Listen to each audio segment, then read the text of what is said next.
Audubon 2456.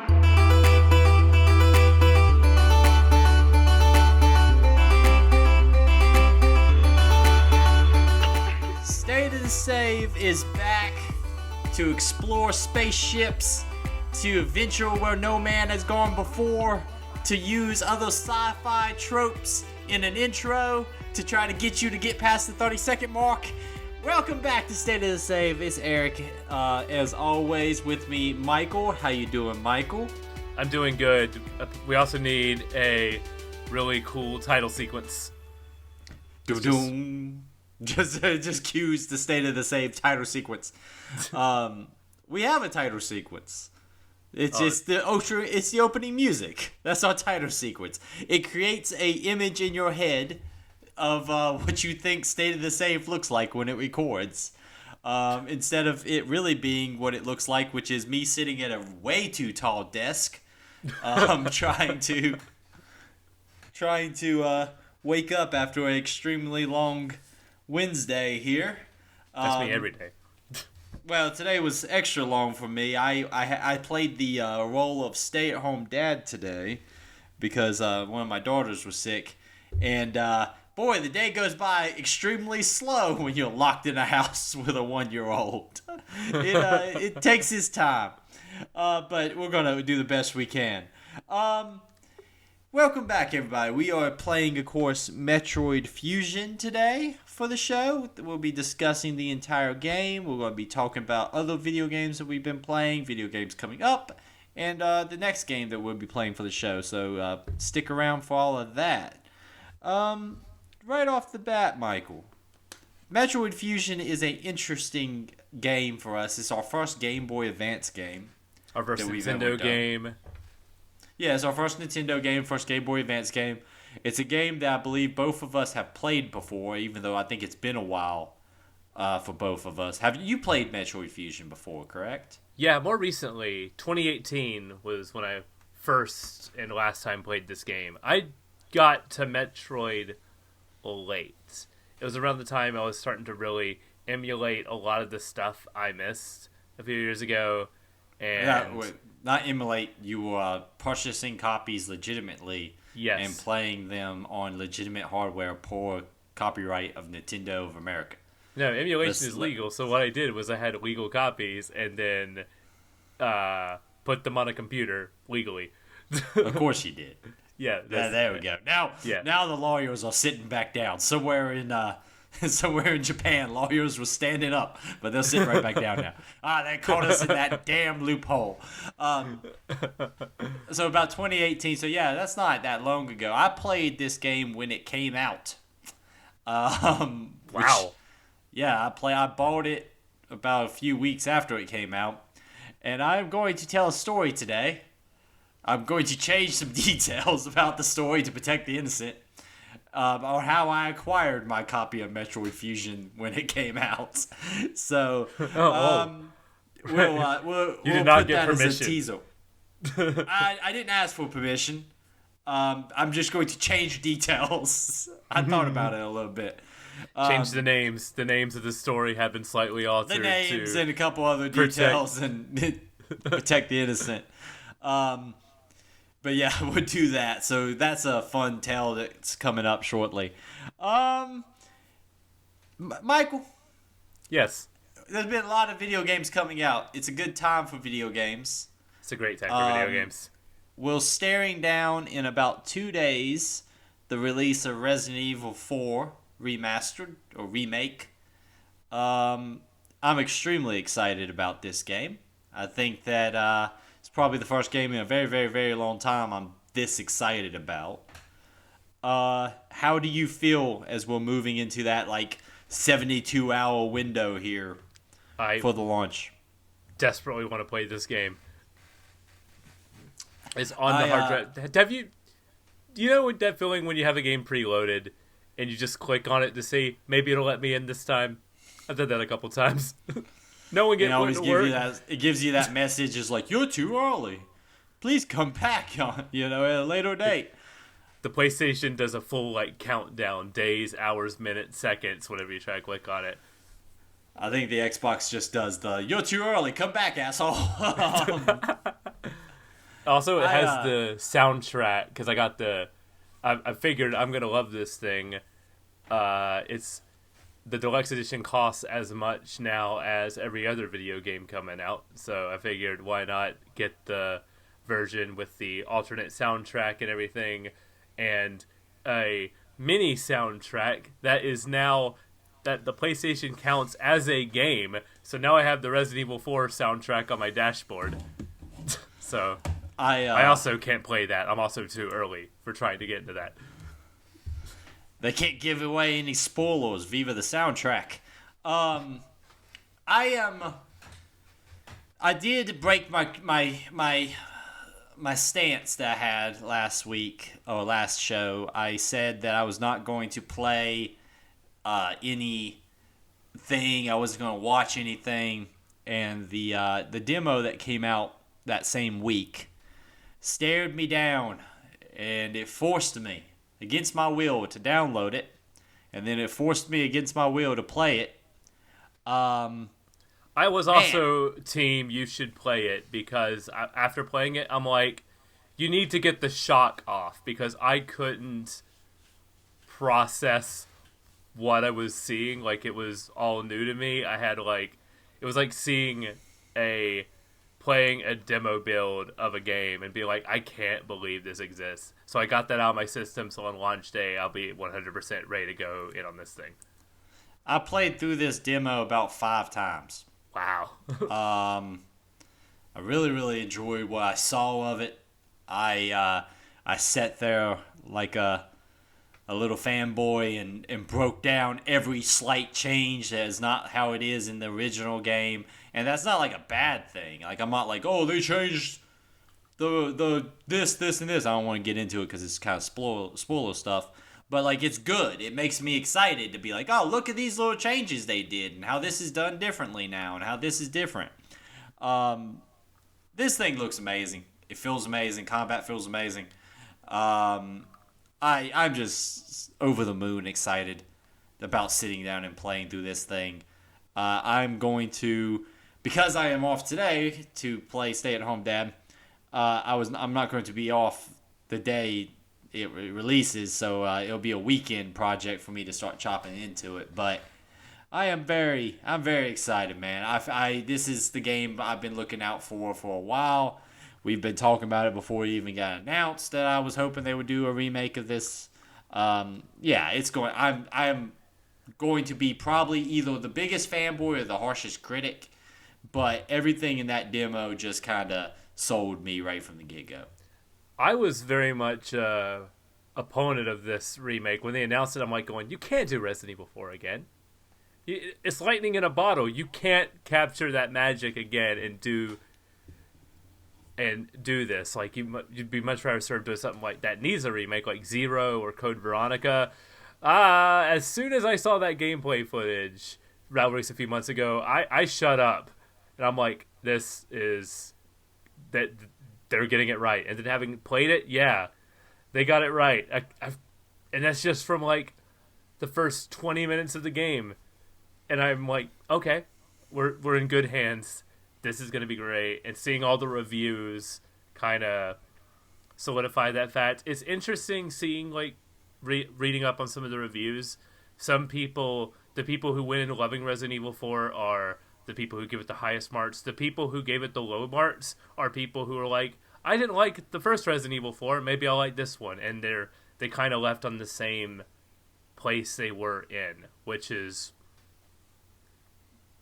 necessary. It's weird, but I have not really read any reviews or anything like that. I'm at a point now where I just don't really...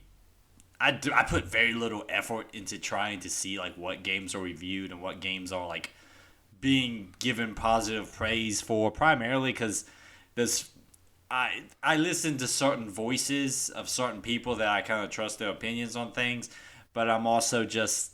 I'm disenchanted with, like, outlet reviews. I just don't give a shit. So, like, I primarily I'm going to listen to the kind of like the consensus of what I'm hearing on the subreddits and things like that from people that way. I like I said, that's usually why I don't purchase things day one. Now this is an exception to that rule, but because usually it is better. Yeah, I played the demo of it. That was enough to sell me, and also it's a remake of my favorite game of all time, so of course it's going to be something I'm going to play.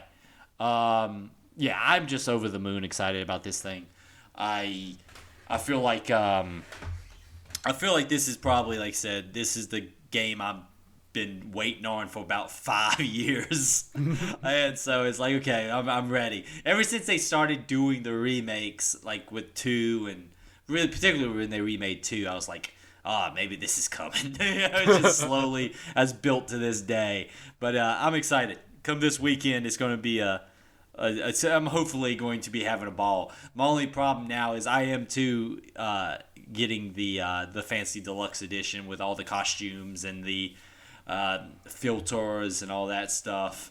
I'm not going to be using anything like that in my first playthrough. I'm going to go through super vanilla, but that'll be there for me when we come back through for playthrough number 2.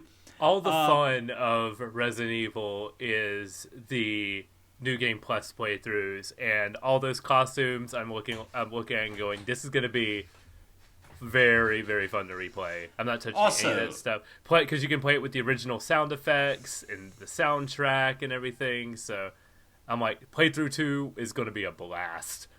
Also, I imagine there will be a Mercenaries mode in here. Or something like it. They confirmed that it's going to be free DLC later on. Which is fine. And when that happens, I'll use the costumes and all that stuff for the Mercenaries mode, Yeah. No word of separate ways yet. I imagine that, like Mercenaries, that'll be coming at a later date, because I feel like, I'm not mad about this stuff being later, because seeing all the love they put into just like the demo, I'm like, you put a lot of work into this. Take your time.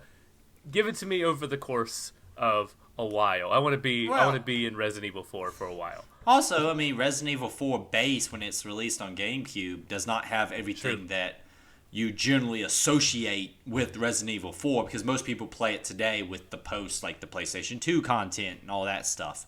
So, yeah, it's fine.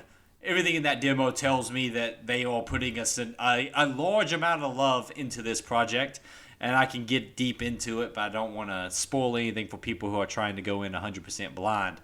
Yeah. But they have put some thought into this thing. As somebody who is intimately familiar with this game, I was like, yeah, you guys are aware of how somebody like me has been playing this game for the past 10 years. I think we're talking about the same stuff.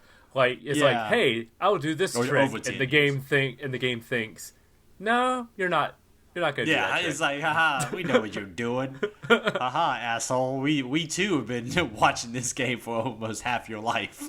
Man, yeah, it's great. Some things I've been fiddling around with in the waiting period is that weird, like, calm before the storm on a big release. Warlang Dynasty. It came out beginning of this year. I never tried it when it did. It's a Team Ninja project, very Dark Souls inspired. It's kind of a Dark Souls, but extremely linear. Really, really enjoyed it so far. It's not something I'm necessarily sure I'm going to finish, but it's nice to have a kind of like a Dark Souls style game that's like very, what's a good word for it? It rushes you through to the bosses, which is, the exciting part, right? Okay. Also, it's a little bit more, what's a good word for it? A little bit more forgiving. Your blocking and your parrying and stuff like that is a little bit more straightforward and simple so far. I'm about 5 or 6 bosses into the game, I guess is the best way to kind of judge it. And there's some really interesting things with the level system of how that works, where you can gain like levels just by staying alive for a long period of time that exceeds your base level and stuff like that. Yeah. A little bit faster than a lot of Dark Souls games. I'm sure it's more like easier comparison would be like maybe Sekiro? Some of the Sakura. I didn't want to go necessarily to that one because of similar, style games like in presentation. But I think that probably is a good, accurate portrayal. It's good. Like I said, it kind of came out and kind of came and went. Didn't feel like a ton of people were talking about it, but I've dug it so far. Like I said, it's a challenging action game. It's weird because it's constantly giving you friendly characters to work with you. So it kind of like you have these big boss fights against these like super tough bosses, but you got a guy with you. Now he also, a lot of times my experience is he just gets taken out pretty quick. But it's like kind of weird to be like, and you got help. It's like the mechanic in Elden Ring where you can summon different creatures and stuff to help you, but it's always like an AI character. It's a little bit odd. I am doing the I guess I have reached the point in these kind of games where if you ever check like really high level players on From Software games, they're always like stripped to their underwear and just flying around the screen parrying everything. In this game, that is me. I don't use armor. I don't use anything like that. If I get hit, I done messed up. So we are just in our underwear flying around the screen parrying everything. It is a little bit fun to play like that. It's the first time I've ever like fully embraced that style of play in one of these games. It's good. It's fun. Also, it is fighting game season. Street Fighter 6 coming out this year. We've talked about it a lot. Guilty Gear. I played a lot of Guilty Gear recently, and that has like reignited my I really love fighting games. And so I have been playing a lot of fighting games. I played Guilty Gear. I am finally playing Mortal Kombat 11, which is very, very good. I would have played that a long time ago if it wasn't one of the weirdest experiences just to download the fucking thing.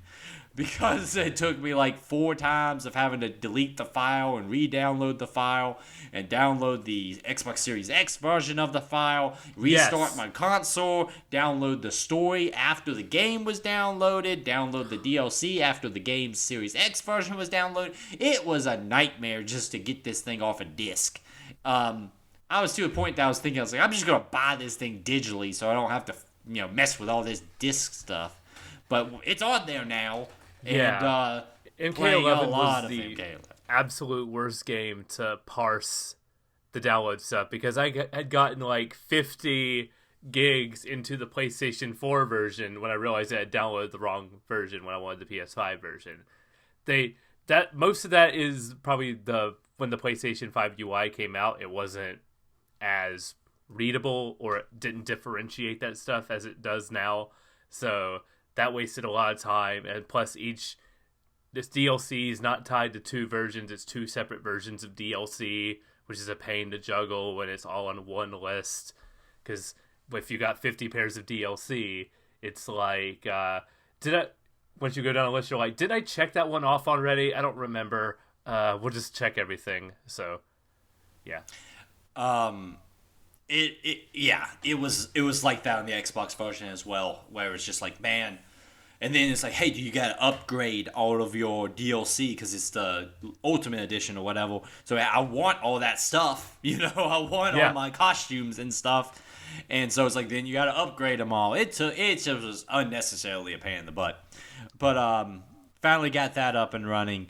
Friend of the show, Nick, and me played some Guilty Gear and then played some Mortal Kombat. Nick significantly whooped my butt in Mortal Kombat, but he basically jumped in a week ago back into it, so he was a lot more fresh on this than I was.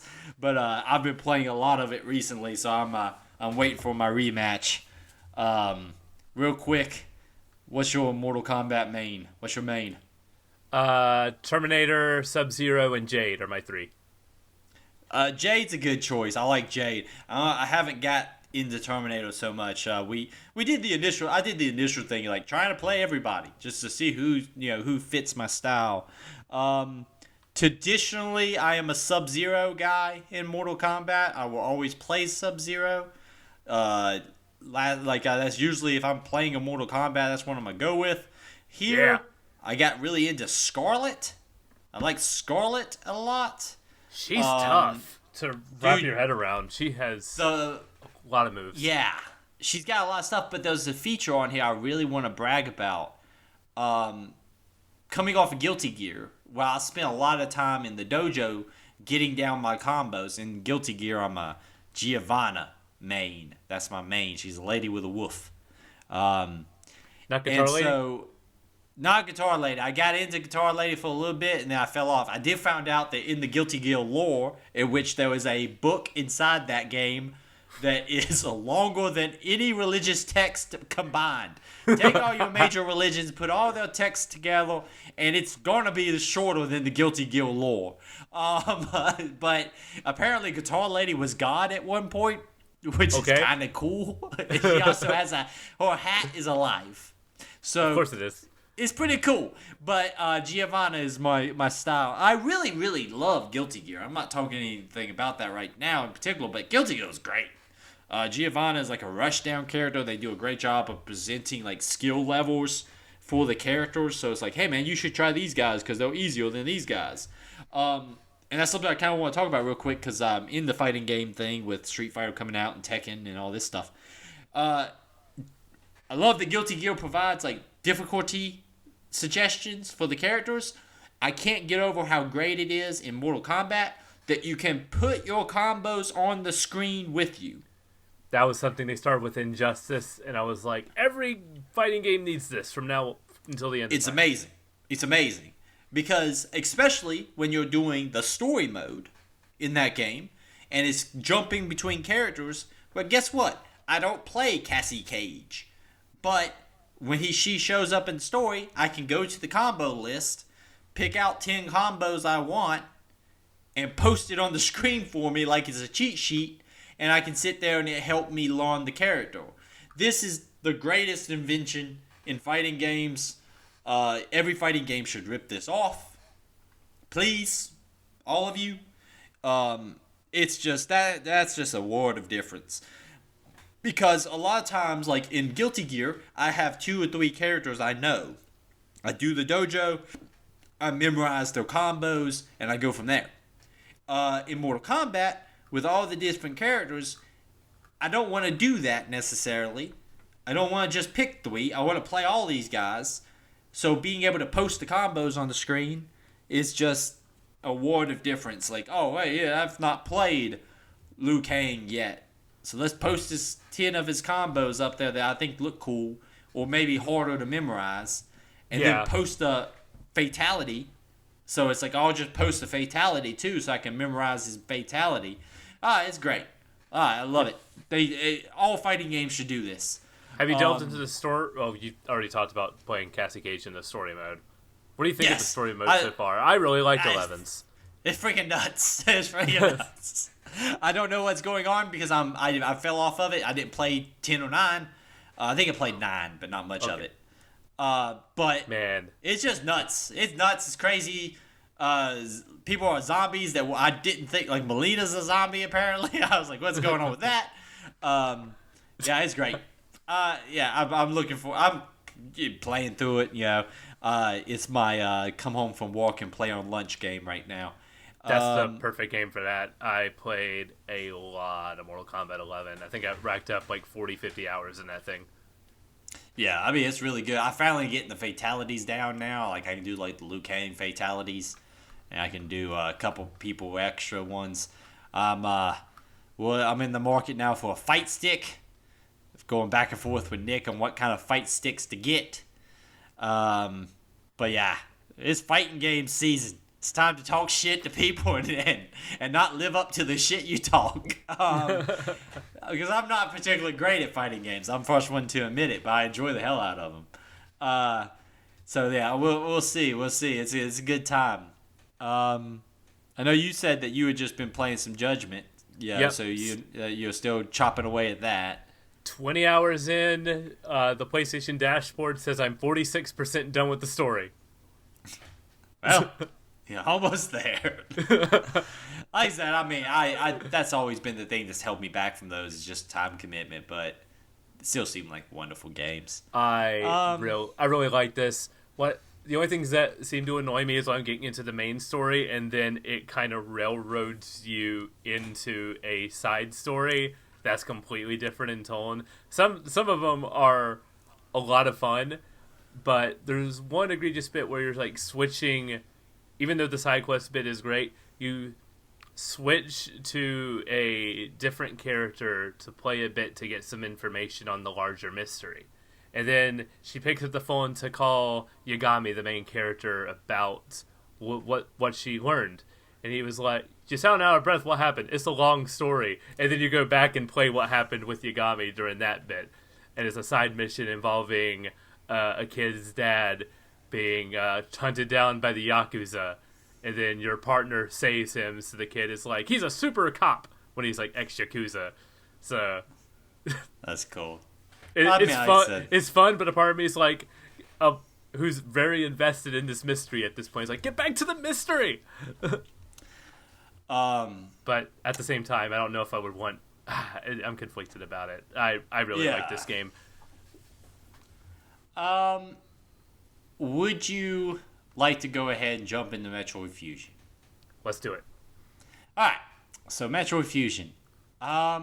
Obviously, we're playing this because it recently hit Nintendo Switch's Game Boy service. Also, it's kind of a big moment for Metroid with Prime remastered and all that stuff. You know, it's kind of Metroid's in the spotlight right now. Metroid and the GameCube, both hot right now. Yeah. That GameCube coming back strong. Took us a while to realize how much we appreciated it. 2 highest rated games of the year are remakes of GameCube games. Yeah, but we talked about Resident Evil 4 wasn't on the GameCube exclusively for very long. It was supposed to be on there for a long time. It had its time. It had its time. That's when I played it first. I played the demo. You talking about a weird flashback when I was sitting on my couch playing that demo. I played the demo for Resident Evil 4 standing in a Circuit City on a GameCube. That is a time and place. I can pick out that moment. I'm standing by myself in the Circuit City. I think my dad was looking at DVD bars. Oh my god, 2002 was a time. Yeah, and I think it was DVD bars. I think either that or he was buying a combo DVD/VHS player. Oh, this is a time. So, yeah, the early 2000s stuck around a long time. Yes. And I was standing over there by myself playing that demo over and over again, experiencing the horrors of this village in Europe with our hero, Leon Kennedy. It's weird how flashbacks can take place. I acquired my copy of Metroid Fusion back in the day in a very interesting way. So let's proceed to tell this story. There was a time in which, back in the olden days, around March Madness, the college basketball tournaments, you could play like little games where you would get different teams on the lids of like Pepsi products. Okay. So like Mountain Dew products, Pepsi's, yada yada yada yada. And you would get different teams, and if you got the teams that went to the Final Four or whatever, you could get prizes. And if you got the team that won the whole thing, you could get a prize. It was a whole thing around March Madness. No.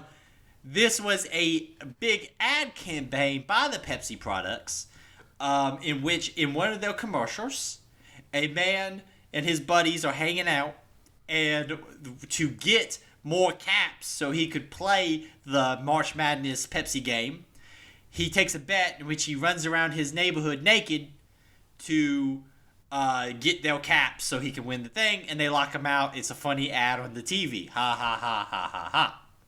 Well, young Eric is sitting there watching this ad with a group of people and says, "I'd totally do that for a prize." These people said, "Boy, this is a lie," they said to me. I said, "No, this is not a lie. I would do this." I said, "If you were to buy me something, I'd probably run around. I'd go streak right now. Don't give a crap." Well, long story short, nobody believed me until I was halfway around my yard in my boxers. And as I was halfway around my neighborhood in my boxers, ran the neighborhood, ran inside, and now they have to pay up. So the following day, head off to the local Kmart, because that still existed in this time period. But young Eric had made a mistake before he had taken his run around the neighborhood in his boxers. Mind you, this would have been in like February, so it was very freaking cold. So I did this. This is a commitment by me, all right? I did not, specify the price tag of what video game had to be purchased. So I had went into the process of getting, I believe it was around the time Medal of Honor Pacific Assault came out for the PlayStation 2 or whatever. It was like a $50 game. It might not be that one in particular. My brain is a little fuzzy. Instead, I was told that we're not paying for that. And instead got Metroid Fusion because Game Boy Advance games are cheaper than PlayStation 2 games at the time. I was very angry because I did my end of the bargain and did not get what I thought I deserved. So, other than streaking around the neighborhood in my boxers to get a free video game, that's how I acquired a copy of Metroid Fusion. To be honest with you, it's a great deal. I'd do it to this day. I feel like I've heard pieces of this story before. I'm sure you have. Just by knowing you and hearing all of them finally come together like this. Names and places have been changed to protect the innocent. It's all like connected here. Yes. Beautifully. Like I said, yeah, I did. Nobody believed me until I was halfway out the door. The Pepsi bottle yes. caps. The Pepsi bottle caps were the missing piece here. Yes, why the idea was ever even brought up. It wasn't something that just came out of the blue. If you really want to blame anybody, blame the Pepsi company. But never bet me to do something in which I can get something free. Pepsi advertising. I've done dumber things for dumber reasons.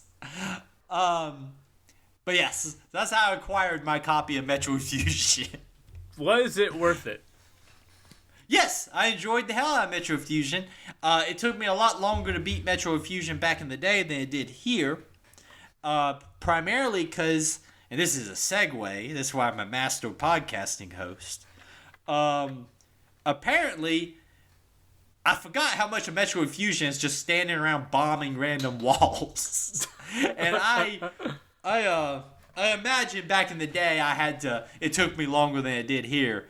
Because I've gotten a little bit better at my time now at identifying what looks like a block that should blow up. But, yeah, it was worth it. I enjoyed the hell out of that game back when I got it back then. And I still have very fond memories of it today.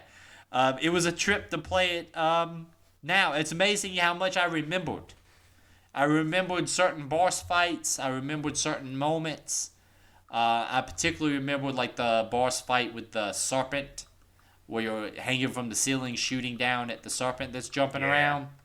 I remember the initial kind of like reveal that there's the Parasite version of Samus walking around when you're underneath the floor. That is the walking above memorable moment of this game. Like, we all have a little montage in our head of games that play whenever someone says a game. Like Metroid Fusion, the thing that comes up is all the SAX. The way they do a horrifying duplicate enemy in this game is incredible. And what I will say, what I love most about this game is how cinematic it feels on a Game Boy Advance. This is probably the most like cinematic feeling game on a 16-bit handheld system. There are some indie games that kind of push that forward because technical limitations are better. This had to fit on a cartridge after all. But the way they handle moments like that are my favorite moments in the entire game. We talked about before the show started that we have vastly different opinions on the story of this game. But one thing that I think we can both agree on is, one, this game is freaking amazing that it was a Game Boy Advance game. It looks beautiful. It has dude, this is an in-depth, complete Metroid experience. on a Game Boy Advance, in which there was still at a time around then where you were getting kind of subpar versions of franchises added to the Game Boy Advance and stuff like that. That's not anything like that here. This thing is amazing, and there's so much in-depth stuff here. I mean, because on top of the normal exploration of the game and trying to reach your objectives and this, that, and the other, there's all sorts of rooms in which you can come back to get bomb upgrades and energy upgrades and this, that, and the other. I mean, there's a ton of stuff in this game. Is extremely self-confident. Right at the top, this declares it in 2 seconds, Metroid 4. This is the sequel to Super Metroid. The GameCube console game, that's the spin-off series. But this is what on the Game Boy Advance, on a handheld system, this is going to stand toe-to-toe with what we think is one of the best games on the Super Nintendo. That speaks volumes. And that the confidence to pull it off here is shown throughout the entirety of this thing. No, yeah, you're 100% right. I mean, it's traditionally that's not what you would do. Your next big game in the franchise would go onto a home console, and you throw your spin-offs on the Game Boy Advance. But man, I mean, here it feels like a mainline Metroid game. Like even little stuff. Like, you do the classic, get upgrades and this, that, and the other, to get into new areas and this, that, and the other. But, dude, there's no feeling of being shortchanged or things being condensed because it's a, quote unquote, just a handheld release. Everything is flushed out 100%. There's all this. There's the basic mechanic of like you see, where they're dividing up the areas to be like different floors, and that's where that just makes the map smaller. And you're like, oh, well, that's why these maps seem a lot smaller. Until you start realizing that, there's whole sections of all these maps that aren't revealed on the map screen until you find them. And all these maps are bigger than you even think they are. Because I remember looking at it when I first got to the first section, and I realized that's how they do the bulk of the game is divided into these like levels. I was like, oh, well, that's really smart. It lets you only have to bring in a certain amount of space per each level. And then I'm like, oh, but these things are huge too. Because you're constantly blowing a wall up and being like, oh, now I'm finding all this hidden section. And I mean, it's amazing that it was a Game Boy Advance game, first and foremost. I mean, it's just astonishing. I want to declare something. I think this is the best designed game we played since Resident Evil 7. I know that's going to be a point of contention for you.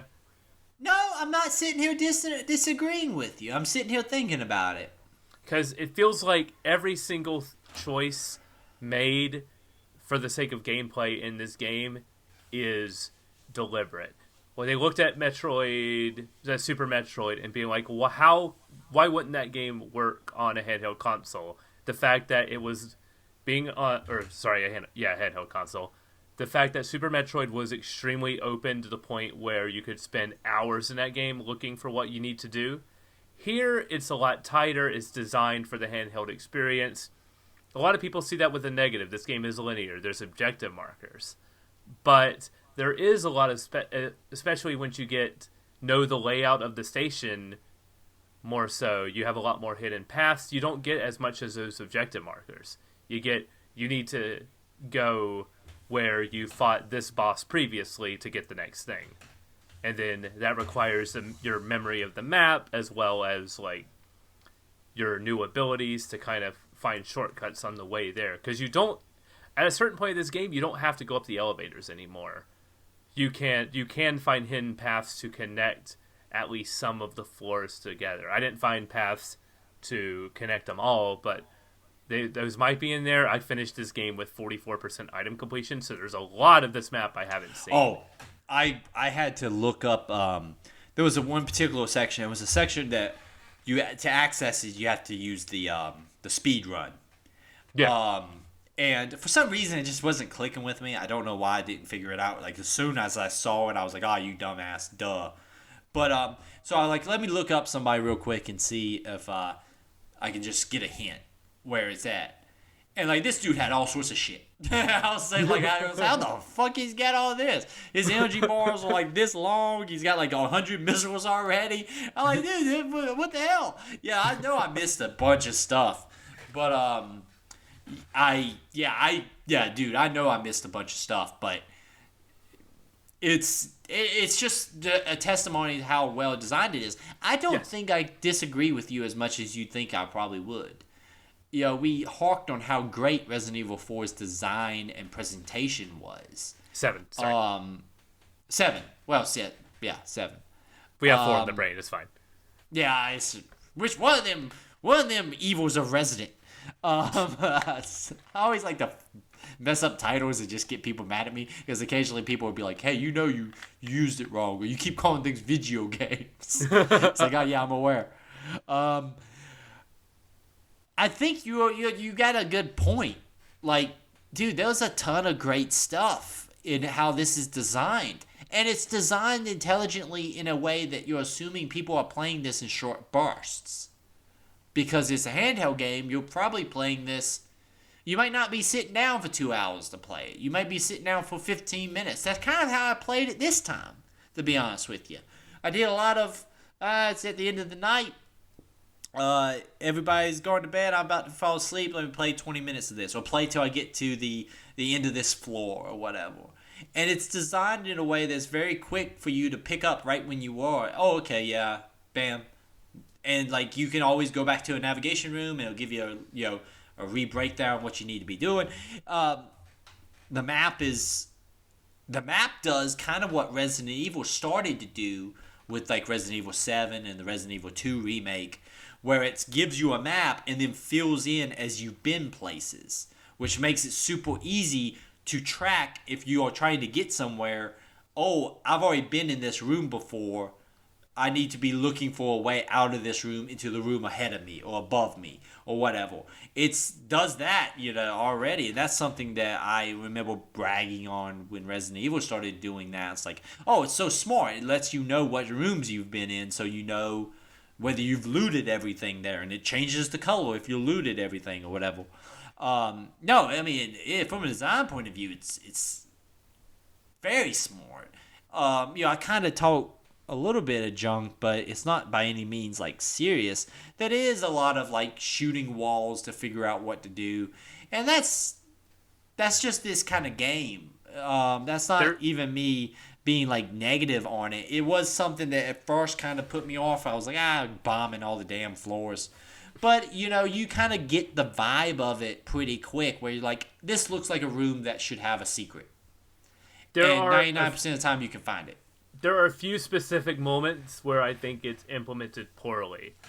The very first time you do it, when you're in the where you have the 2 pillars and you're like, how do I jump over this? And there's nothing marked on the floor. That's kind of your quote-unquote tutorial of you gotta bomb everything in order for this one little thing to rise up. And there's one other bit during the little maze you have to do in the morph ball in like the aquatic section, where I just could not figure out where I was gonna look. There was like 2 specific moments that I had to look up, because just the fact that we're on a time crunch for the show, I wanted to make sure I wasn't like stuck or anything.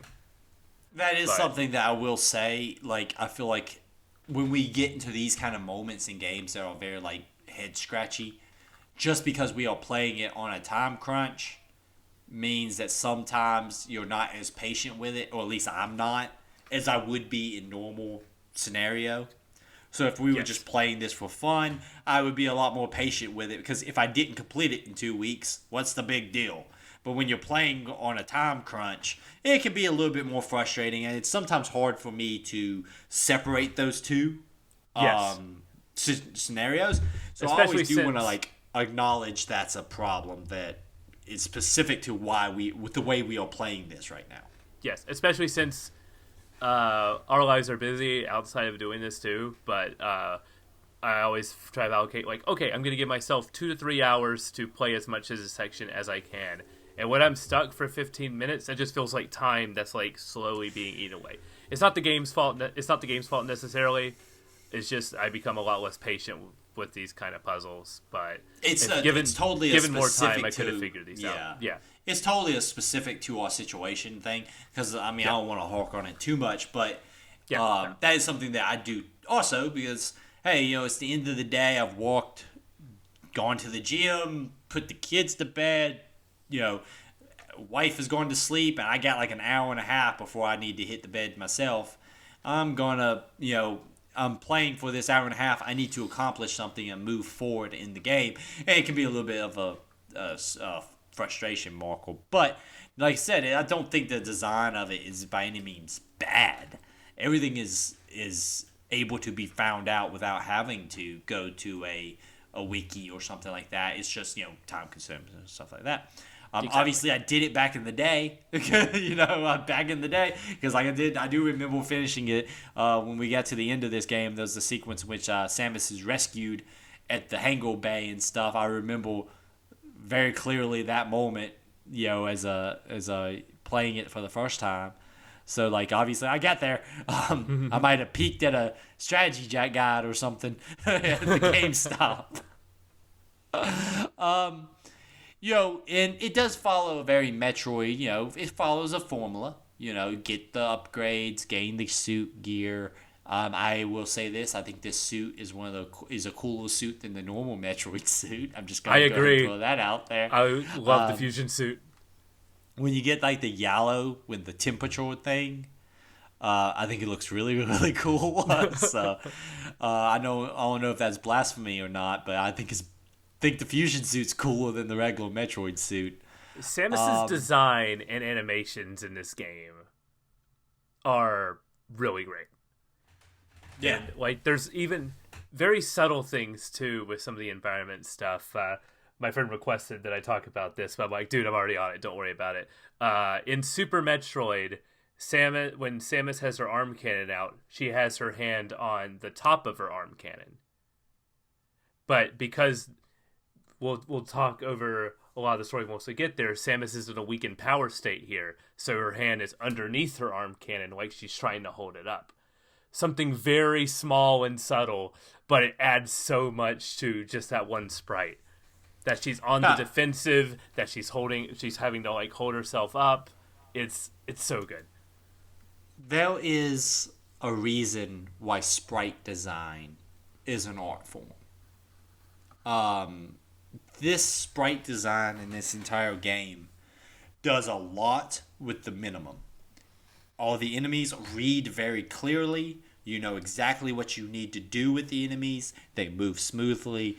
Samus, like this design, the sprite design is beautiful. The background design is beautiful. There's all these fun, like, in the background stuff that they do, where like enemies will hop from the background to the foreground.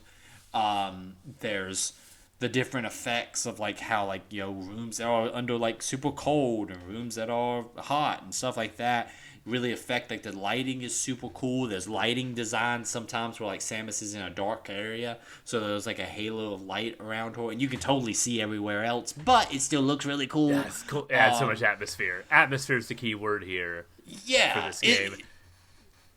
I thoroughly feel like the sprite design and design in general in this thing is awesome, and it's to me it's the highlight of the game is the sprite design and how like I said, the thing looks beautiful, man. The use of color is awesome. I think even with the suit, like the concept of the suit's a lot more colorful and a lot more visually interesting to me. The design really of like stands out. The biomes and all the different areas feel so distinct from each other. This game is it's a beauty to look at, and yeah, I will commend Nintendo here. The emulation that they're using for the because I'm playing on the Nintendo Switch version because I pay way too much for that online service, but it gave me Metroid, so now I'm like, this is a good deal. So it worked out in the end. I just had to suffer for a little bit to get there. But the color work, Game Boy Advance color was that's something that other emulators don't get right. But even like Nintendo's own official emulators up to the Switch didn't quite get it right. This is the first time they nailed the color work from the original Game Boy Advance, and it really shows. The color in this game, the contrast, the fact that Samus is blue for a lot of this game and a lot of the backgrounds are blue, but she stands out prominently from the background is fantastic. How I wanted to ask you about that. How, other than you speak highly on the color and everything else, other than that, is the port solid? Any issues? Anything like that? Is this a great way to experience the game for a first time? This. If you have a Switch, this might be the best way to experience. This might be the best way to experience Metroid Fusion, because you do get a larger screen view for it. They do stretch it out. I know for people playing on the 3DS never stretched out that screen, so you're playing with the traditional this is how the aspect ratio is, get over it. They do stretch it out, and they do blow up the screen without making it look like they're like stretching a JPEG. They've done great here with the Game Boy Advance. Their Nintendo 64 emulation was spotty, and in some places it still is. There's a lot of issues there. Game Boy Advance feels perfect, and you do have the quality of life features. I didn't take advantage of them, like rewind and save states and everything. I wanted to go authentic. I've only rewound once, and that was because I rewound back to where a save point was just to make something go faster. Yeah, at that point, I think I was stuck on a boss, so I went back. Oh, okay. So I went back a little bit and being like, I don't want to take the time to like I messed this fight up. I don't want to waste the time to die. Let's go back to the save point and start from That's here. just like, yeah, that's just a matter of convenience. That's not really cheesing anything. You're not like, especially since I'm not messing up the timer. The timer does not take into account your deaths, so I would have gotten the same timing anyway. So I didn't feel like it was cheating or anything. No, if I don't it feel was like if the timing were to be messed up there, I wouldn't have done it. Yeah, I think that's a very valid use of that feature. It's just like, crap, I would have just stood here and probably let it kill me and have to go back to the same thing and yada yada. I'll just do it for it. I'm gonna give you a little bit. Let's talk about this story. You have a lot more of a passionate enjoyment of the story than I did. I am not gonna lie. It was there. It was fine.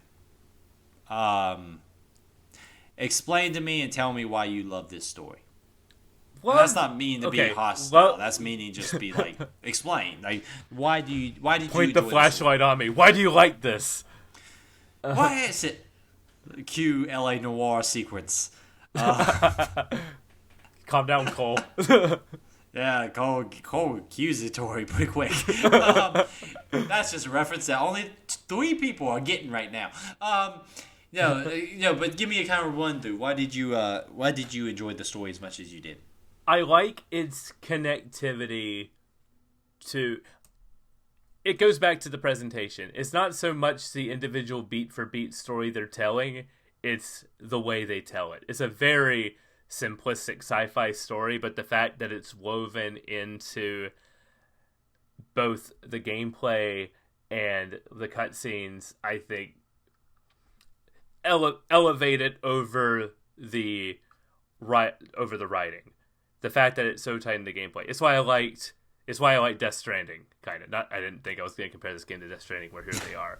Where Death Stranding's story was very much tied to the gameplay and the world building and everything. And it's kind of what's happening here, too. Both from the fact that this being Metroid 4 opens with tying back all the way to Metroid 2. We see her with the research team going to where she killed the Metroids on Metroids 2. And that Game Boy game, sequel to original Metroid, having probably making it so that until Metroid Dread pulls a lot from Fusion, Metroid 2 is made by Metroid Fusion to be probably the most important part of the Metroid story, even more so than Super Metroid, because everything that happens in this game, the enemies you're fighting, what's happening to this planet while you're here, is a direct result of the events of Metroid 2, where Samus is sent in to eliminate all of the Metroid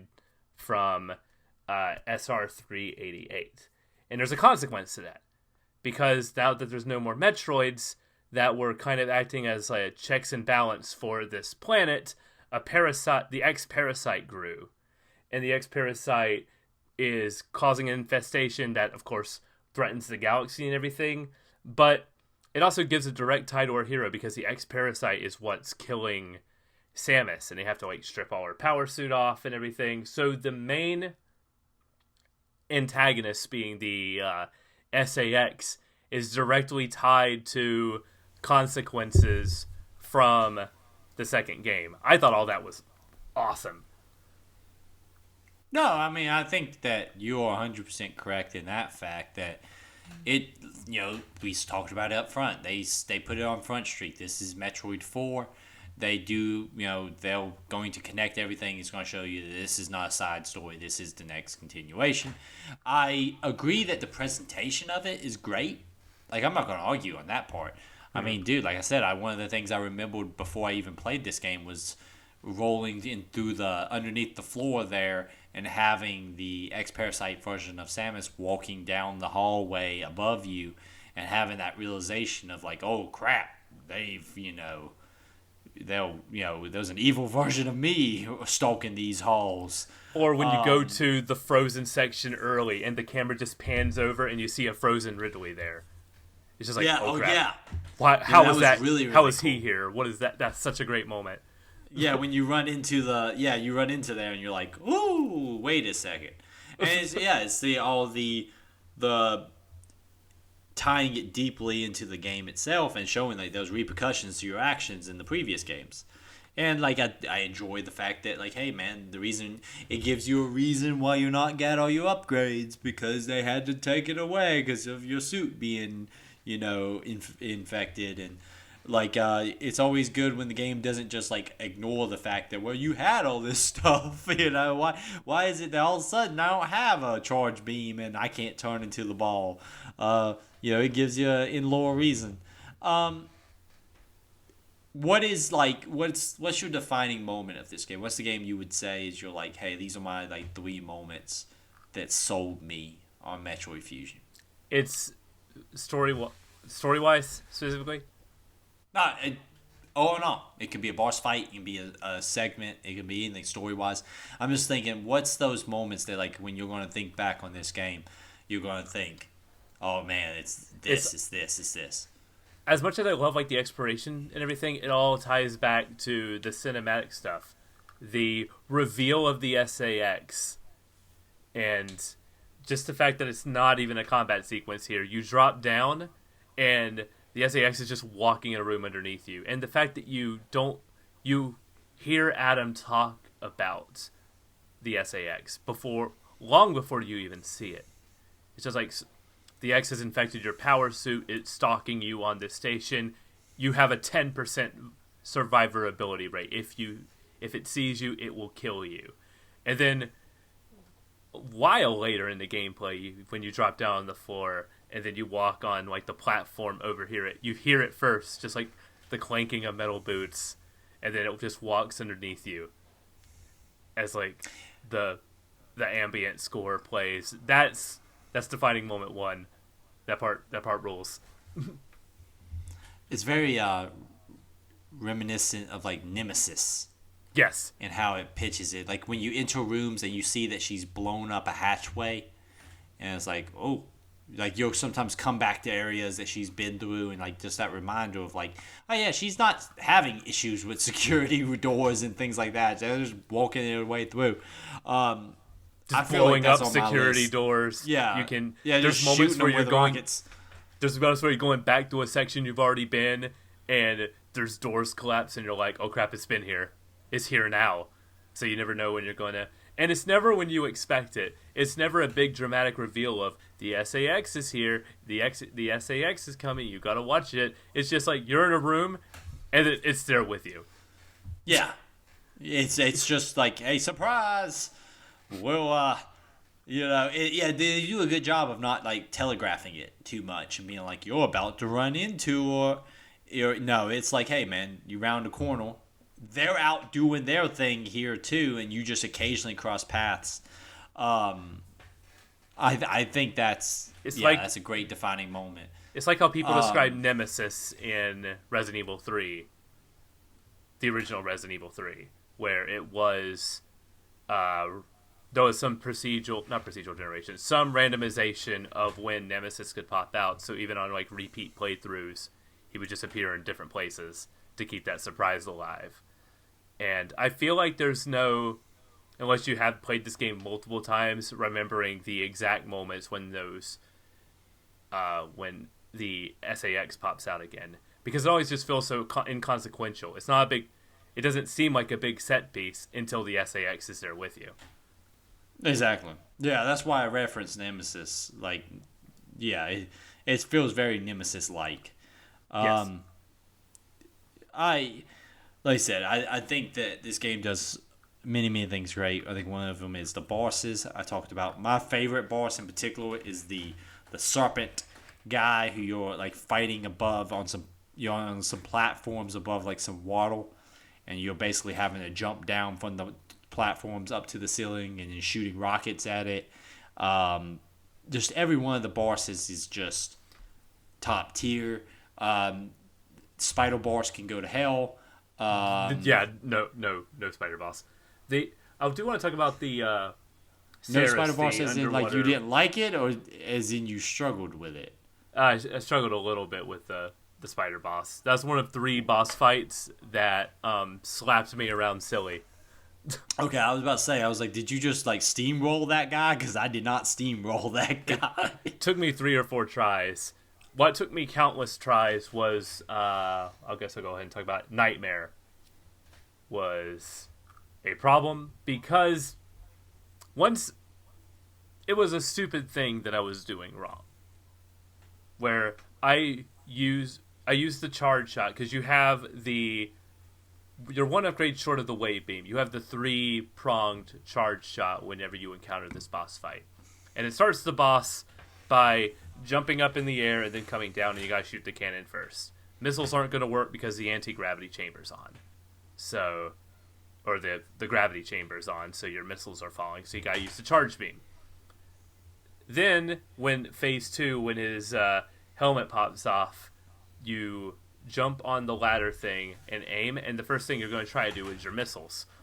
1, 2, 3, my positioning of the missiles was off to where it bounced off.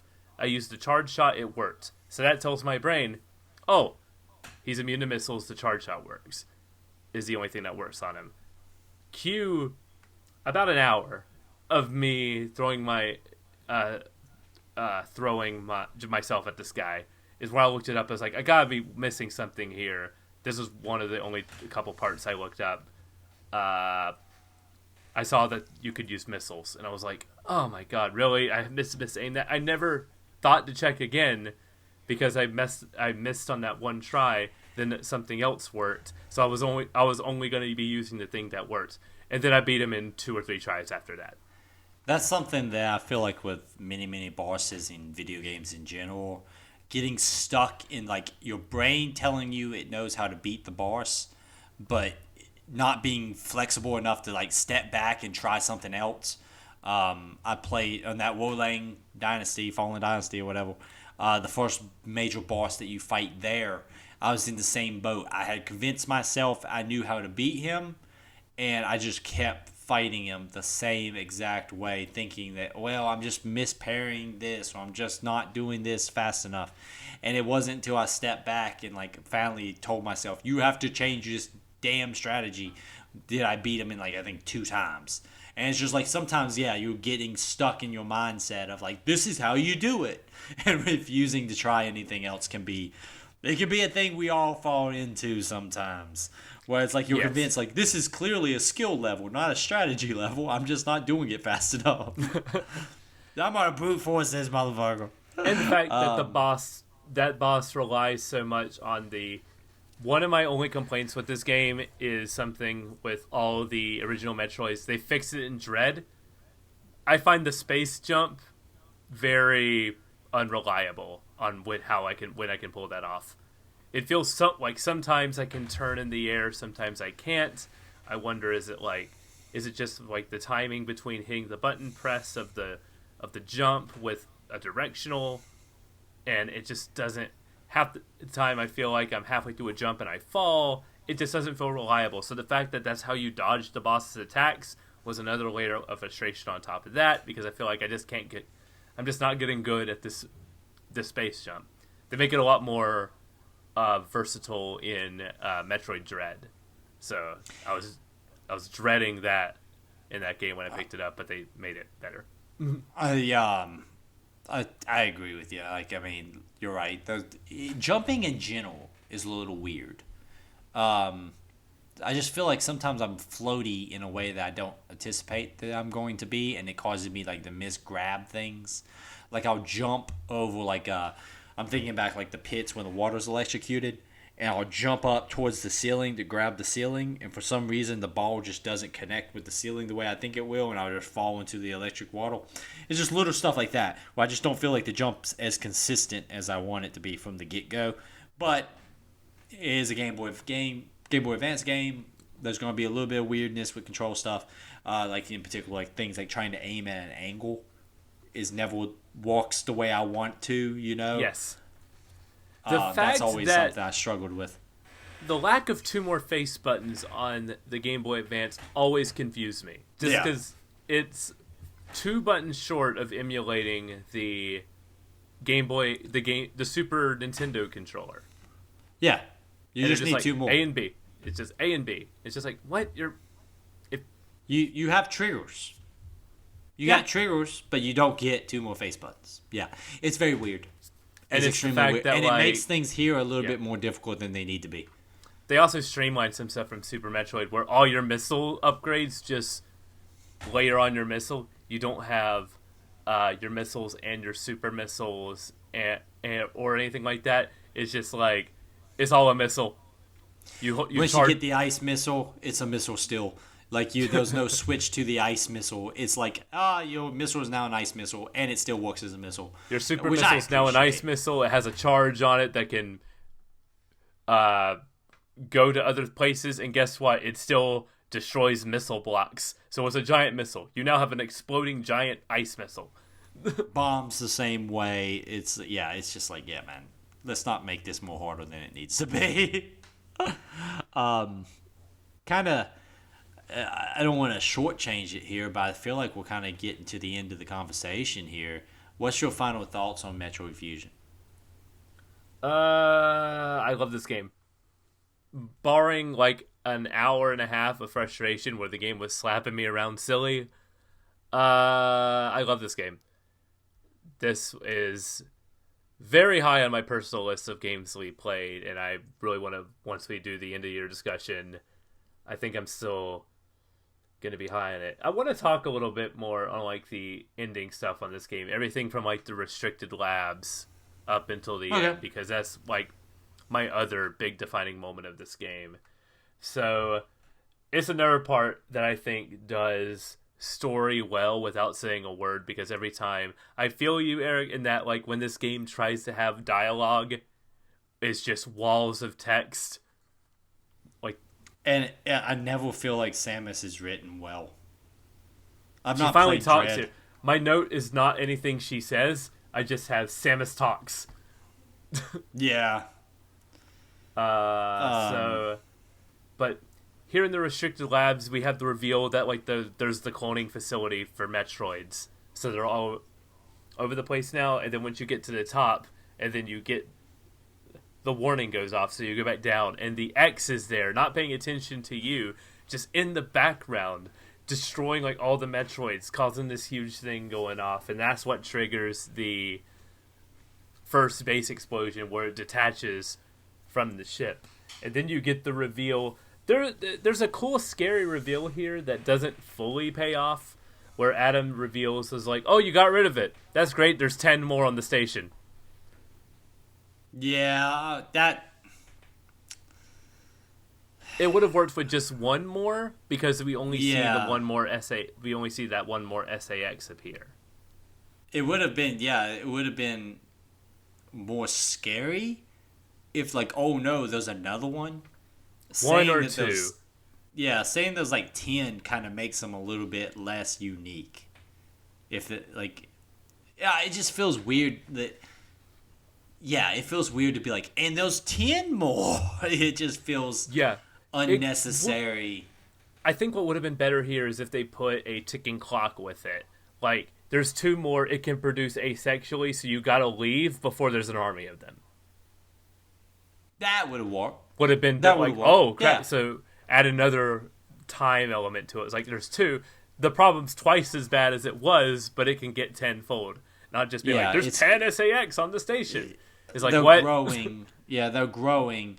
So not only is it, now it's 2 of them, but in 24 hours there'll be a third, and in 48 hours there'll be 5, and it's just like, make it more of a, I agree with that. Like, it's an escalation problem, not a there's 10 of them already.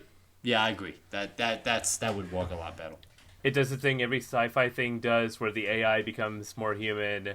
I do like the any objections lady bit here. I know. Sure. It's a good Sure, reveal Michael.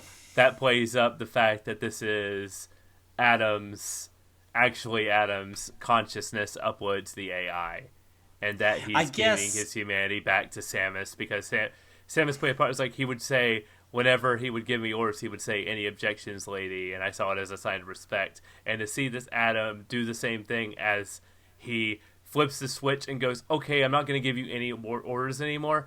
I trust you to make the right decision. And that paired with any objections, lady, I like that bit. I guess I just really didn't care for, like, any of that whole setup where she's describing her and Adam and, like, oh, I once had this. It just feels so, especially once the reveal happens, it feels so telegraphed. Whereas, like, why is it that Samus is sitting around thinking about this part? It just, I don't know, man. If it works for you, it works for you. For me, I was just like, alrighty, whatever, man. However, the existence of Metroid Other M does make this moment worse. But let's not even talk about that one, man. Like, even I won't compare. Listen, I think I even made the joke to you where it's like, I made a joke about that before the show started. It's not that bad. No, it's not a character assassination. It's. I don't care. I don't have a hard time really caring deeply about the story of this game. But it's not a character assassination of Samus. It's not mean-spirited. It's still, it's competent. I mean, I don't know if I really connected with it, but it is competently told. So, I mean, I don't want to be that far. I might make a joke about it being that bad, but it ain't nearly that bad. Let's not be crazy. Then we have the SAX boss fight, which this might be my favorite boss fight in the game. You get a multi-stage stuff, which is always cool. Yeah, and the second Go ahead. Go on. I didn't like, one of the things I didn't like is always how the ending stages of a lot of the bosses, it's a little ball version. Yeah. And something about that really annoyed the shit out of me. Because I enjoyed the bosses, but I did not care about that aspect. It's the come down from it. Because you feel like you've accomplished beating a giant boss in front of you, and then you have to deal with this thing, and you're already low on health when it appears. And a lot of times it cheap kills you. When that thing kills me, I was the most mad at this game. Going, are you kidding? When it happened to the nightmare boss, I wanted to scream. Yeah, I like multi-stage bosses in games. I don't care for that being like the trope in this one of like, oh, now you gotta fight the little amoeba version. And it's just like it said, because you're already low on health at that point, most likely. And it's just like, it's unnecessarily fast. And it's like, I just came off this cool boss fight, and then I got killed by an amoeba. One more cinematic thing I like during this boss is when you and the SAX both do the screw attack in each other. You both take damage. It's just like a really cool, like, sharp butting heads moment. It's very anime. Yeah, I really like this boss. Charging at each other and punching each other at the same time. I can see Goku having a couple words about after something like that. It's like the bit in Dragon Ball Z where Goku and Vegeta are just like locked arms, just headbutting each other on the cliff. It's not that good. Oh, no, nothing's that good. I'm saying it's like that. I'm not saying it's in the same stratosphere. That's top 5 Vegeta moments. That's the top. That's probably, if I had to rank fight scenes in anything, Goku versus Majin Vegeta is like a top 5 fight of all time. You're gonna rank like top 5 Vegeta moments that would be in there. It's not as good as Vegeta at the fair. Goku's Vegeta hands at the fair is the best, but yeah, Goku's hands are tied to a cliff, and he just knocks pieces of the mountain off, and then uses them as punching bags on Vegeta. That I got distracted here, but I need to talk about that. Yeah, all of a sudden we reveal we pull State of the Saves cover off and it's just a Vegeta fan cast. Yeah. Like you want to talk about Vegeta there. going to the fair with his family and having like corn dogs and stuff? I'll talk about that for 20 minutes. We can. That bit was fantastic. Yeah. It could be passive aggressively sitting on the Ferris wheel.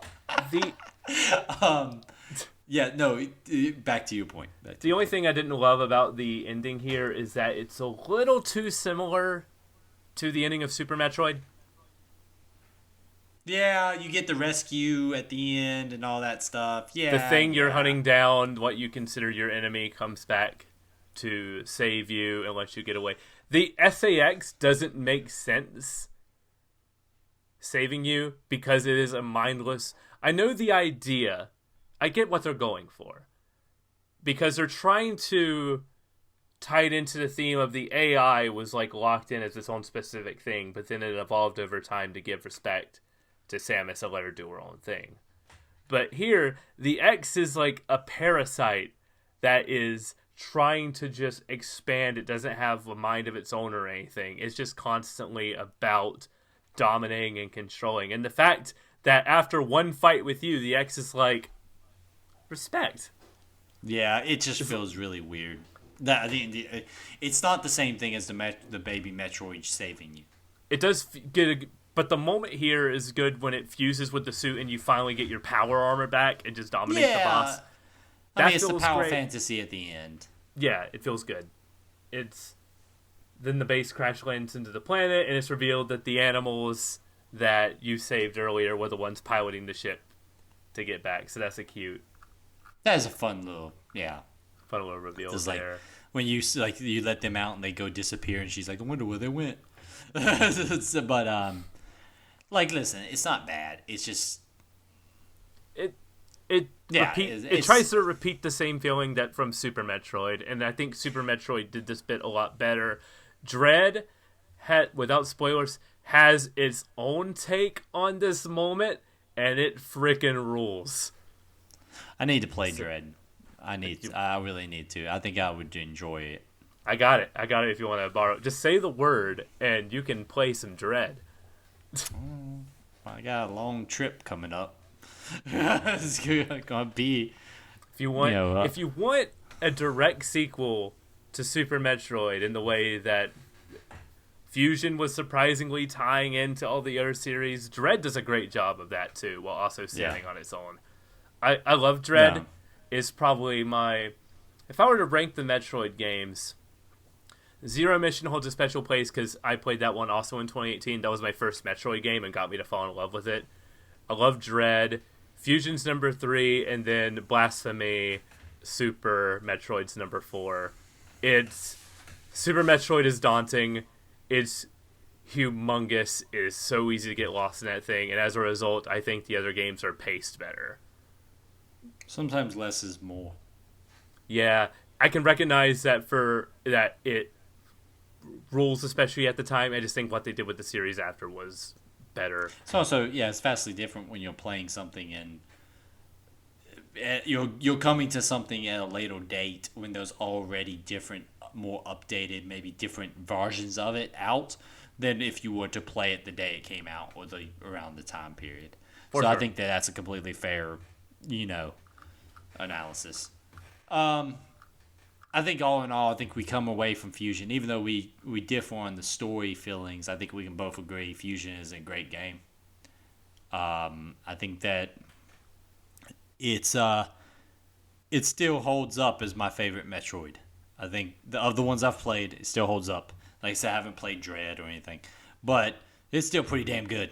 Metroid Fusion's still pretty good. I like it a lot. I love this game.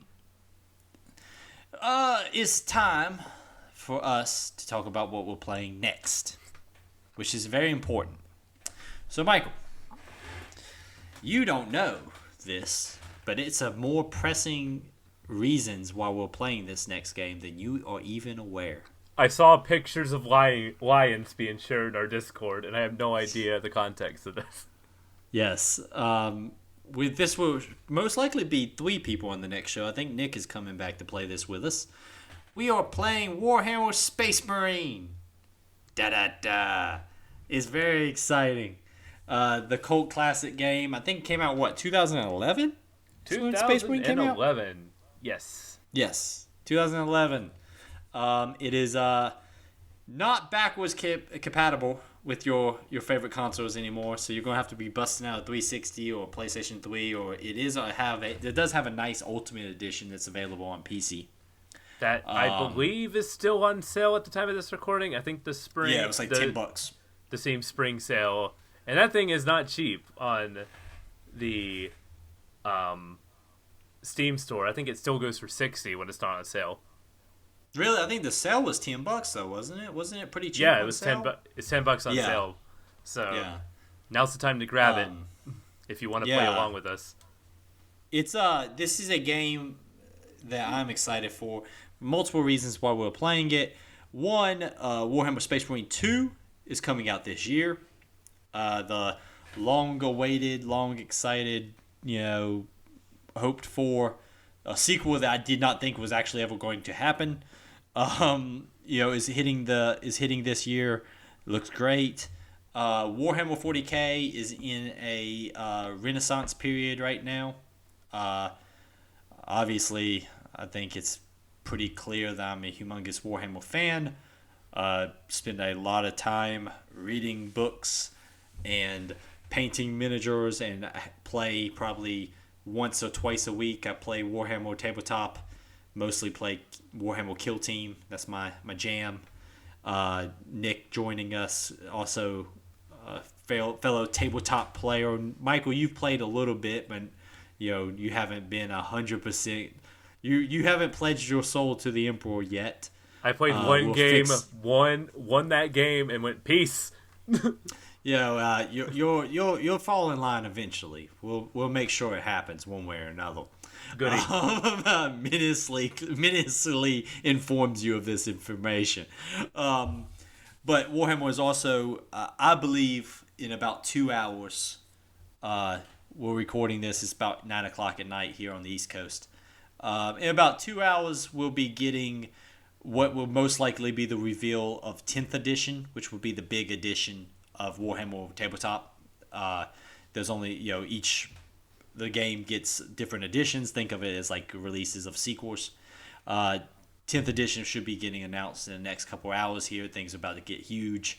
That's new miniatures, new rules, new books, new campaigns, all that fun stuff. The hierarchy of the Warhammer universe is about to change, is what you're saying? Yes, those big lore reasons and all this stuff. Also, Warhammer is in the conversation a lot more. You're seeing a lot more mainstream conversations about it. People are talking about it. The video games that are coming out are better quality. Things like Dark Tide coming out to pretty decent reviews. Space Marine 2 coming out this year and being kind of highly anticipated. A lot of people who don't care about Warhammer generally are talking about it. The miniature games and stuff like that are in a big renaissance. Well, you're seeing a lot more people talk about Warhammer Tabletop and miniatures and this, that, and the other. There's the Henry Cavill being signed with Amazon for a potential show. Will that happen? I don't know. He's gonna be their lore master, right? Yeah, Henry Cavill is a legit. He's got legit fandom behind him. I believe his stardom is probably big enough that he can push this through. And so I was like, hey, here's a chance for us to do 40K in this hot moment where 40K might be something people hear about a lot more coming forward. It's really growing a lot. You want to hit us up with some information about the game itself, and then I'll hit us up with some prep work. Yeah, I did a light one because I figured you would have the more valuable information here from the Warhammer side of things. But Warhammer 40,000 Space Marine is a third-person hack-and-slash shooter by Relic Entertainment. Relic is a Canadian-based studio that was founded in 1997 who had previously worked on games such as Homeworld 1 and 2. Gearbox, however, is very excited to be working on Homeworld 3. And also, they've done Company Heroes. Oh, Lord. Good callback there. Yeah, I'm sure it's like somewhere right now in this podcast it interrupts for some update on Homeworld 3 by Gearbox. But let's not talk about Randy. Let's not talk about Randy. I don't want to talk about Randy.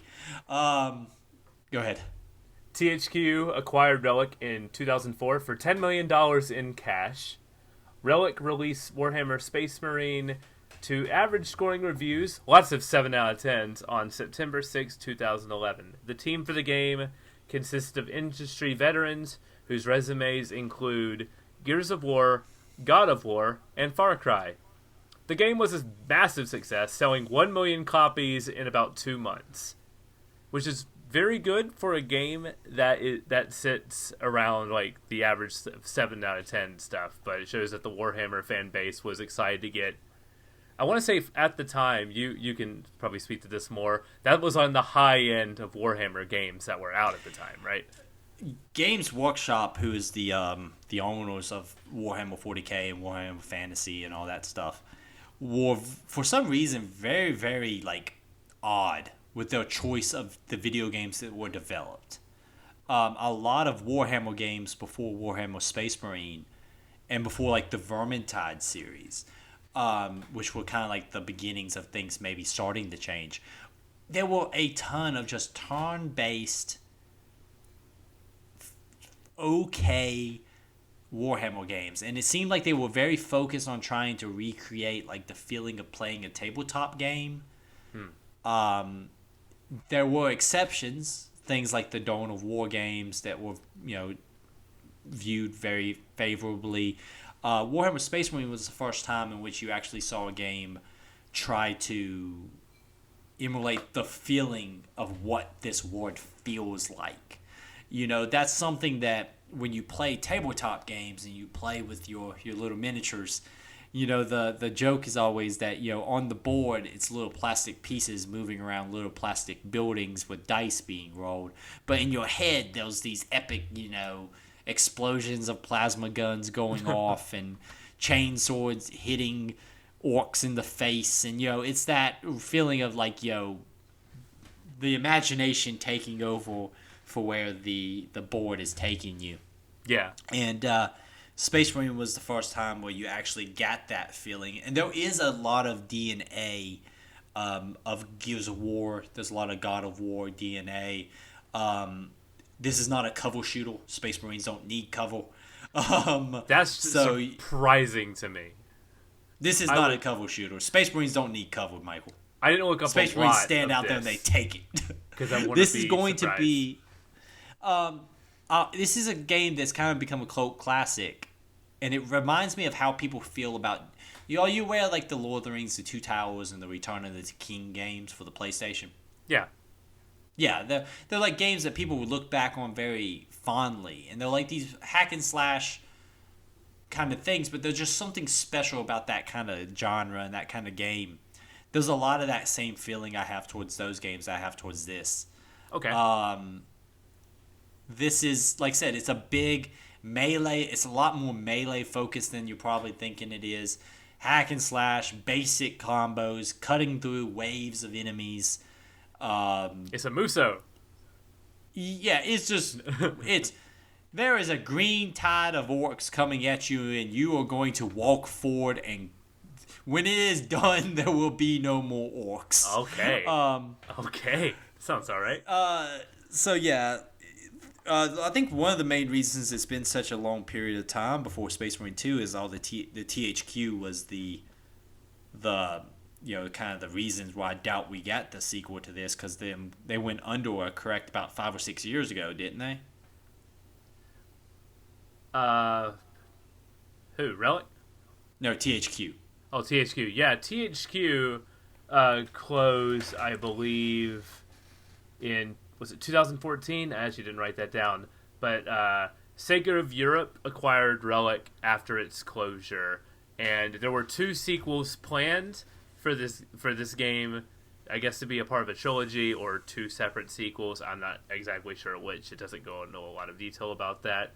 But those were both canceled following the closure. And it's actually Saber Interactive that is developing an official sequel to this game that was announced a little over a year ago. It was the Game Awards in 2021, to which there was no indication that was going to happen, right? That was a big surprise.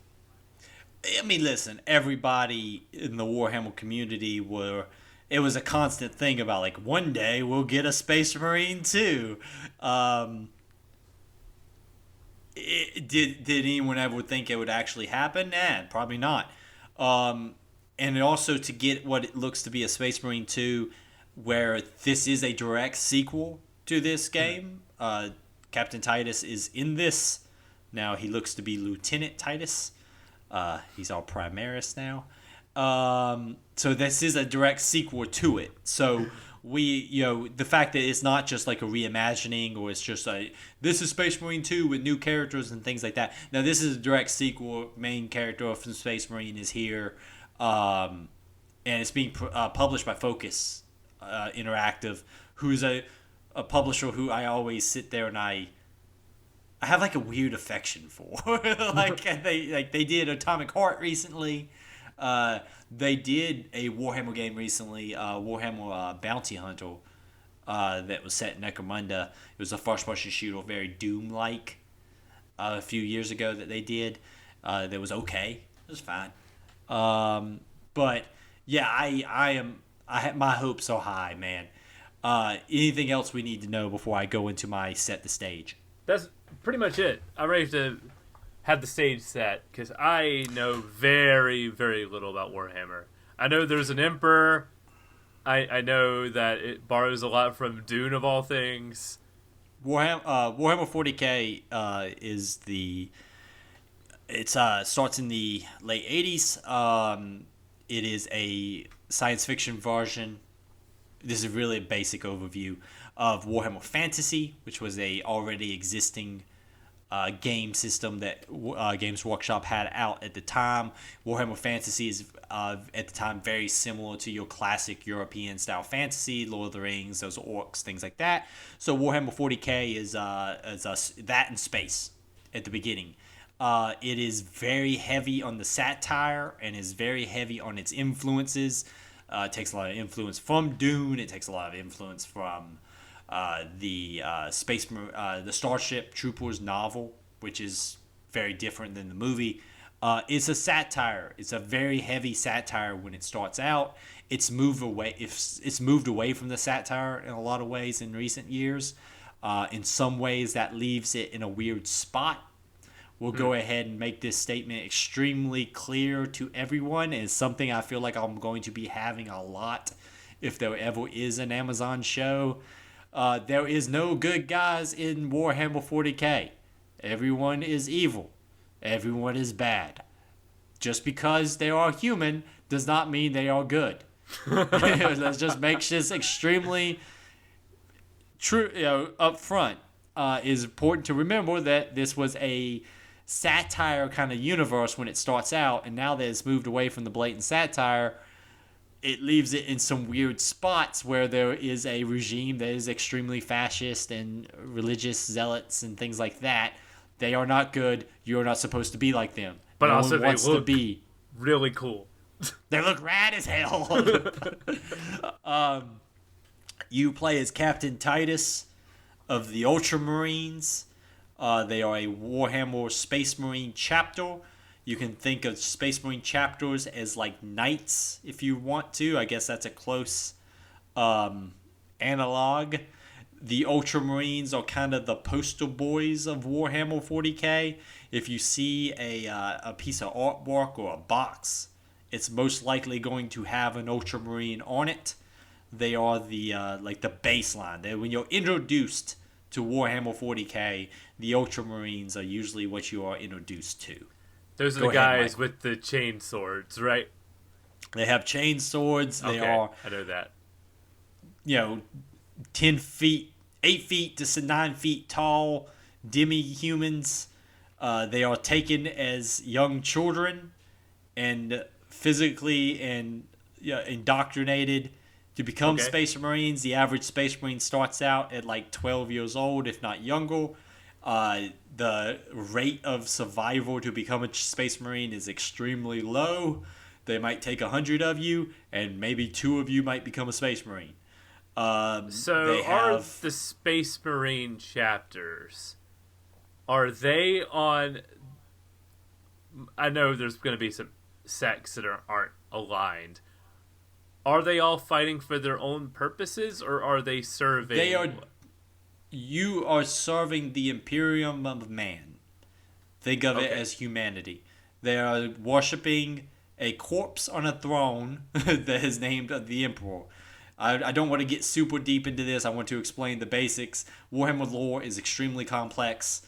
The Emperor of Man is the human faction of the galaxy. There was many alien factions. We are arriving on the planet here in Warhammer Space Marine. We are dealing with an attack by the orcs. They are green orcs like you see in fantasy.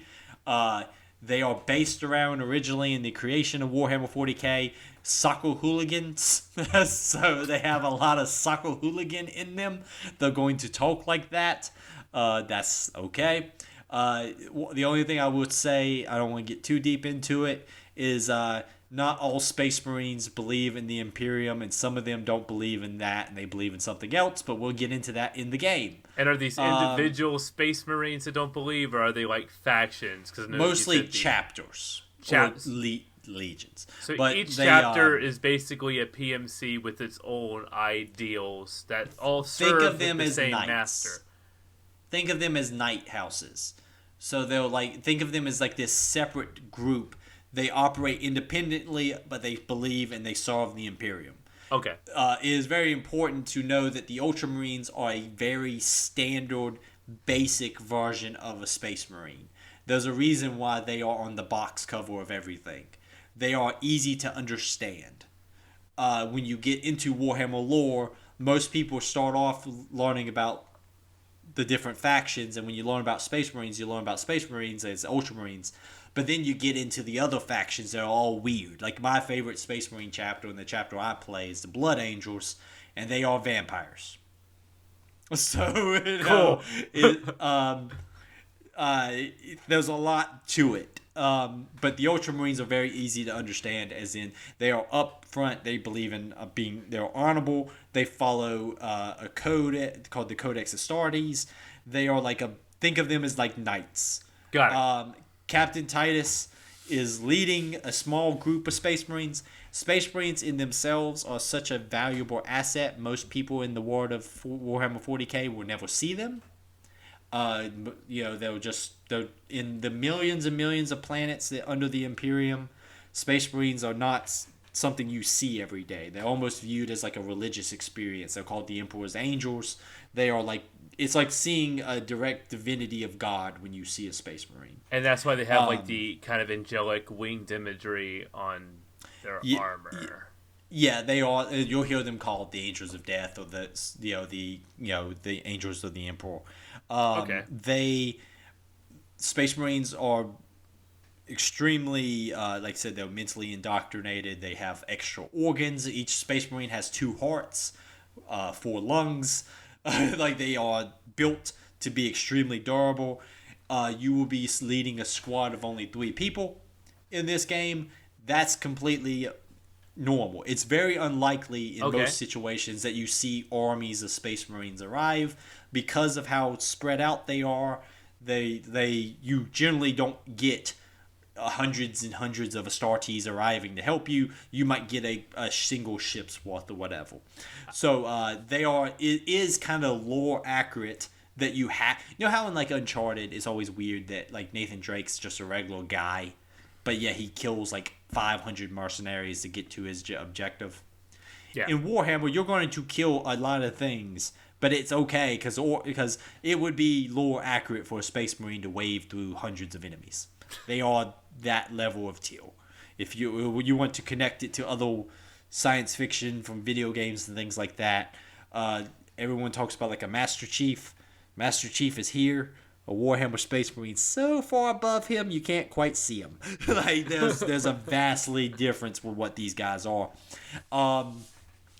I'm excited if it delves into, like, I don't know how deep this story is necessarily going to be, but I hope it kind of delves into, like, the psychology of... There's going to be things that are going to delve into how the Imperium works. This game does not try to introduce you to all the concepts of Warhammer. Is this a good starting point into yes. Warhammer? That's interesting. Yes. You will get hints to how the Imperium works. You will get hints to how things like the warp and things like that work. They're not going to make they're not going to make you sit there for 25 minutes and get a lecture on like how ships travel in this universe. That's not something they're going to do here. You're going to get a war story. Yeah. Yeah, you're going to get a war story. Okay.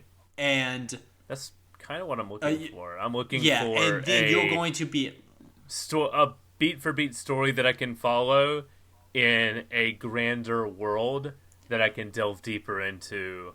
I imagine it will be like, I'll enjoy this, and if I want to spin off, I'll be like, what's that faction there? Or what's this planet there? And you can probably point me into the direction of something where I can learn more about it. Most people who have been in this hobby for a long, long period of time still focus on like small factions. Those people that you'll talk to who are like, I'm a Tau guy and I play the Tau, and they might not know everything about the Eldar, and that's okay. Warhammer is so big, it's so large. A lot of times it's best just to have a starting point and pick something you like. This is a great chance to introduce people to the game. It's a great chance to introduce people to the world of Warhammer. I feel like it's going to be a thing where a lot of people are going to be looking for onboarding things for Warhammer. Much like how in comic books, when they had their big superhero movies took off, and people were like, well, what should I read? And it's like, well, that's not as easy as you think it would be. If there is an Amazon show, which that's a big if because everything goes into production, doesn't mean it actually happens. But with the amount of games coming out now, because like there's also Warhammer Bolt Gun and things like that, and all these other things that are coming out, I feel like there's going to be a lot of people who are going to be like, I want to learn about Warhammer. And they're going to go on a subreddit, and someone's going to give them a list of 35 books that they need to read to understand the basics. Or worse, it's going to scare people. They're going to buy a box set of figures thinking they can play the game, and then realize there's not enough figures in the box to play the game. It's something that me and Nick are very, like I said, I'm very engrossed into playing tabletop games. And it is hard to say, like, hey, man, you can't just go buy this $35 box of miniatures that you got to have to put together and paint. You might need a box of this and a box of this and then 2 of these. And if you want to play the big game, go ahead and put aside about $500 because that's your baseline for what you need to have an army. It's intimidating. It's been going on for a very long time. It is something that is very, engrossed in a culture, and it's going to be something that there needs to be onboarding opportunities for the fandom. And I think games like this is a really good onboarding for the fandom. And I think that if the Henry Cavill show actually takes place, there's going to be lots of things like this where we need things to be like, hey man, this is where you jump into the fandom here. And there is wonderful things if you go to a local game shop, things like that. A lot of them have free models you can get, so you can learn to build a little miniature and basic kits and things like that. There is good stuff there. It just needs to be promoted more. I don't want it to be the only thing out there because I, as someone who's deep into it, I want to read the very in-depth stories and things that are referencing events from the past and yada yada. But we do need onboarding opportunities to get people into the fandom. Warhammer Space Marine is one of those opportunities. So I think this is going to be great. I think you said we are playing up to Chapter 9. Yeah, Chapter 9. It is the start of Part 3. The weapon. Okay. So there's parts and chapters, but there is, from my limited research into this, there is a splash screen that says Part 3. Yes. You'll come up on a warship. It'll look like something like out of Attack of the Clones, the clone ship from Attack of the Clones. You'll save, you'll quit, and then you'll join us on this discussion. Yeah, you'll be on a Thunderhawk. There will be a couple of big reveals that will happen before that. This game is extremely combat heavy. It's a third-person action shooter. So the story is going to be a lot of back-heavy stuff. That's fine. On these 2 episodes, it would be a lot of me and Nick explaining to you why things are cool. But there is also, if it makes you any more happy, this game does significantly seem to really enjoy the universe it is in.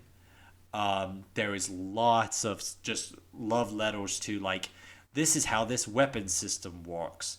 Or off in the distance, you'll see this, and this is how these guys work. And they're not going to jam it down your throat, but they will allow you to kind of experience it. Like, for me, this is not a spoiler or anything like that, but for me, for the first time I got a jump pack with a Thunder Hammer, I was just sitting there like having a ball because it feels like how you would think it would feel.